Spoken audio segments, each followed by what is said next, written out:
Welcome to our channel. Today we how to subscribe to Life360 for safe location sharing and privacy settings. Quick tutorial step by step clearly. Open the Life360 app on your device.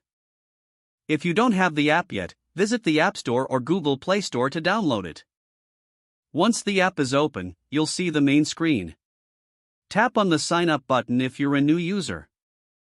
Fill in the required information, including your name, email address, and a secure password. After entering your details, tap on Create Account. You may need to verify your email address. Check your inbox for a verification email from Life360. Click the link in the email to verify your account. Return to the app and log in with your new credentials. Once logged in, you'll be guided to set up your first circle. A circle is a group of people with whom you can share your location. You can invite family and friends by entering their email addresses or phone numbers. After inviting people, tap on Next to proceed. Now, set your location sharing preferences. If you want to share your location continuously, make sure this setting is enabled.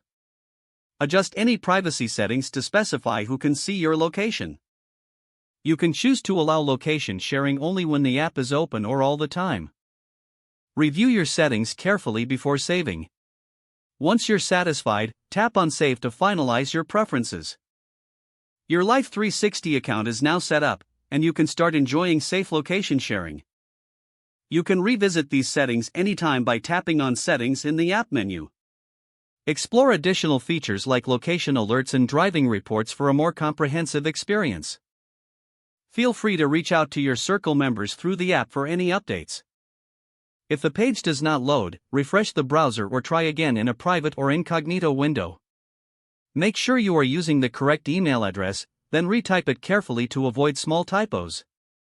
If your password is not accepted, use the reset option and create a new strong password you can remember.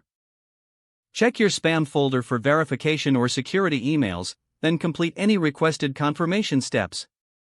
Enable two-factor authentication if available to improve account security and reduce unauthorized access risk. Don't forget to like this video and subscribe to our channel for more step-by-step tech guides.